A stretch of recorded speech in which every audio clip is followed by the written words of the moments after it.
Yo, what's up, my fellow immortals? Welcome back to The Source. I'm your host, Russell Nash, and this is the #1 spot for Highlander, the card game. This video is a budget deck video. It is going to show you what you can do with cards from first edition that are available to you right now, with the sets that you can find for Highlander, the card game first edition. So this video is really going to be for the player who has just a very small amount of cards to choose from, or players that just have maybe like one immortal to choose from. So this is just a simple deck that you can build and put together with what is available right now. It's not going to win a tournament. It's not something that is super high level competitive, but what it is something that you can do right now with what's available. You can sit down from across your friend who could possibly put together a deck to match this with what is available in equal strength right now, and you could have a pretty fun time playing this deck against another deck of equal strength. And I think that's totally doable right now with what's available for first edition product and what's available for a new player. But before I jump right into it, I just want to let you guys know that there is a new set out for Highlander the card game. You can find it at highlanderthecardgame.com. It's all one word. I think it's amazing second edition stuff. It's great. So just tell me down in the comments if you have your new set and what you think about it. So without further ado, let's get into the budget deck video. All right, my fellow immortals, this is the budget deck. This deck is super straightforward. There's nothing extremely hard to find in this deck.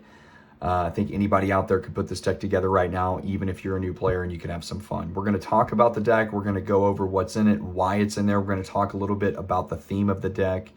And I'm going to kind of try to briefly explain each card, what it does, and why it's in the deck. So the only pregame that we're going to be using is the Duncan Macleod persona. That's all we're going to be using. We're not going to be using any other pregame cards. We're not going to be using a weapon. We're not going to be using any of that kind of stuff. So let's get right into it. We've got 9 basic attacks, okay, and we've got our 6 basic blocks, okay. We're not running crystals. We have to have 9 basic attacks, and we have to have our 6 basic blocks. So they're in there, and we take advantage of our 9 basic attacks. That's what this deck is about. It's about doing a lot with just a little bit, okay. So moving on from that, we've got 3 ducks, Duncan Macleod persona specific defenses, and we also have 3 jumps, okay. So we've got a total of 6 additional defenses besides just our basic blocks, okay. We've got some more down here with our Masters cards, but besides Masters defenses or Masters cards, this is what we've got. We've got 3 jumps and 3 ducks. Jump and duck is going to allow us to make hidden attacks. It's going to make, if we play a duck or we play a jump, we're going to be able to play our first attack. It's going to be made hidden. And that's what this deck is all about, making hidden power blows and using our defenses to do so, okay? That's why this is a budget deck, because there are easier ways to make hidden attacks. I understand that, but this is a budget deck. We have to do what we can with what we've got. So we're going to be using our defenses, duck and jumps, as well as these master blocks to make hidden attacks, okay? So moving on, we're going to be running 6 Duncan Macleod slashes. You don't need anything special. You don't need a weapon. You just have to be running the Duncan Macleod persona, okay, to use these slashes in your deck. We're running 6, 3 to each side, okay, 3 to each side. We're running 6 slashes. Moving on from that, okay, because we're gonna want to run a slash, hit a slash every single turn that we can, and we're gonna want to hit a Razor's Edge with those slashes. That's why Razor's Edge. So we're running 6 Razor's Edge and 6 slashes.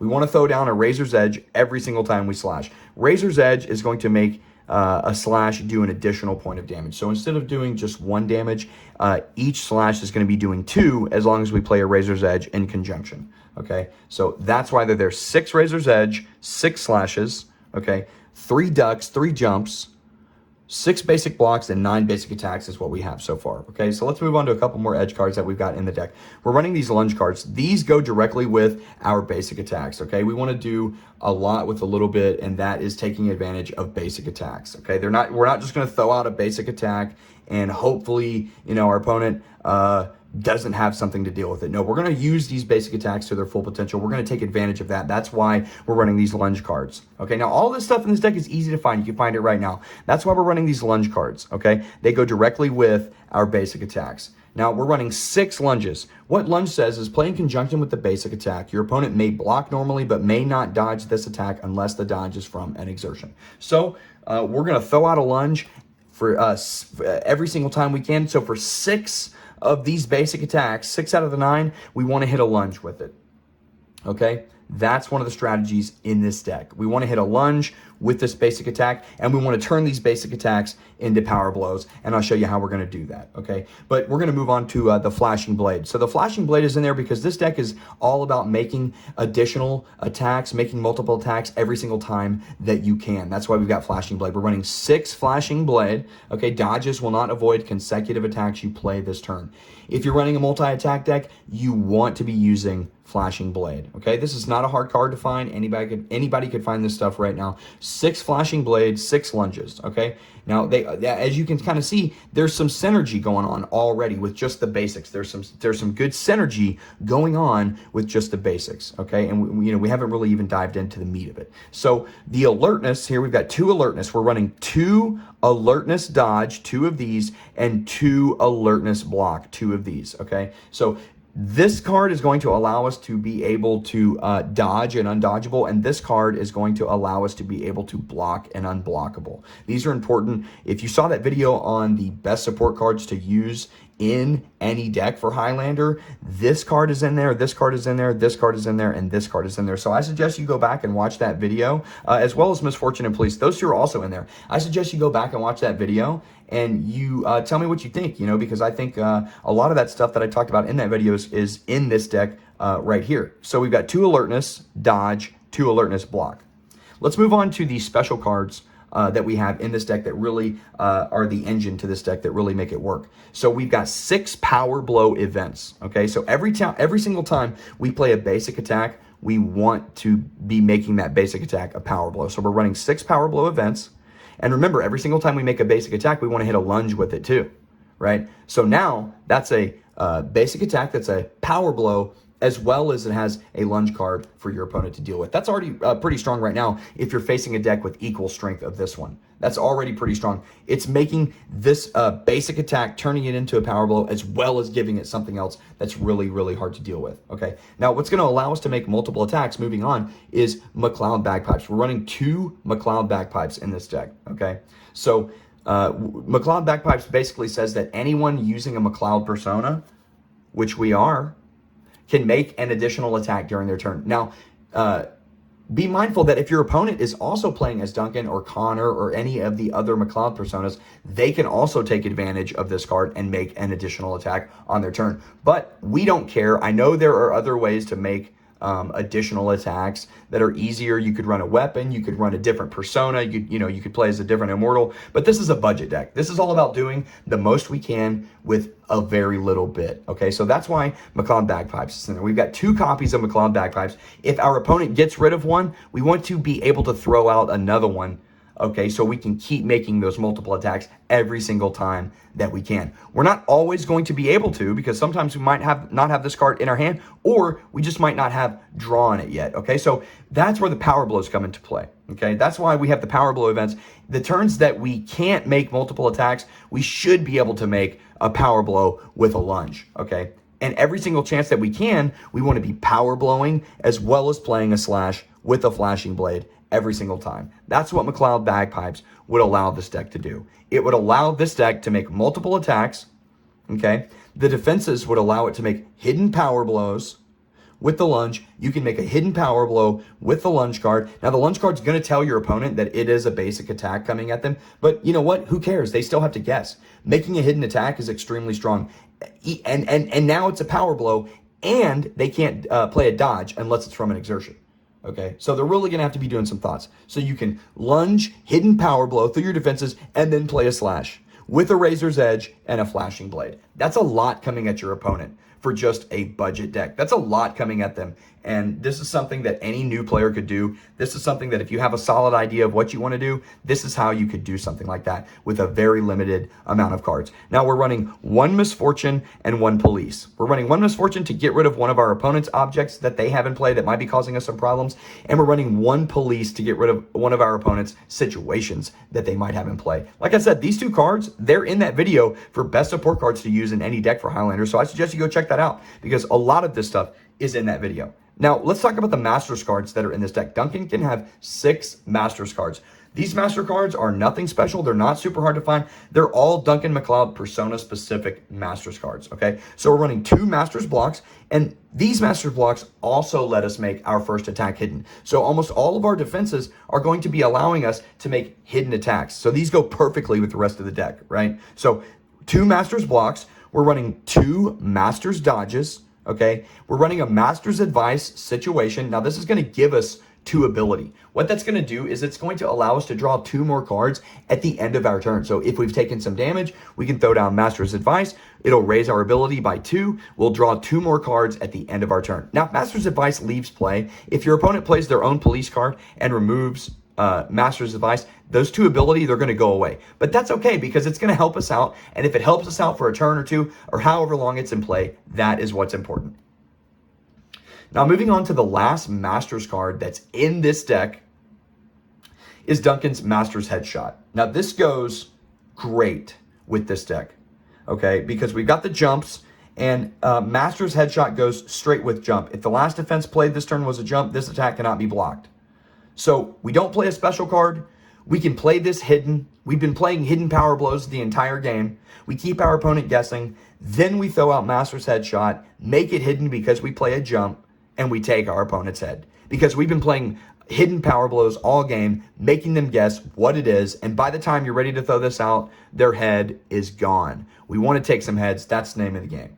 So we've only got 1 Master's Headshot in the deck because this is a budget deck. You might have only ever been able to find just 1 copy of Master's Headshot. So that's why we just have 1, okay? Now, before I end the video, I'm going to show you, like I said I would, a couple of cards that you could add to this deck to make it even better, and these cards are not hard to find, okay?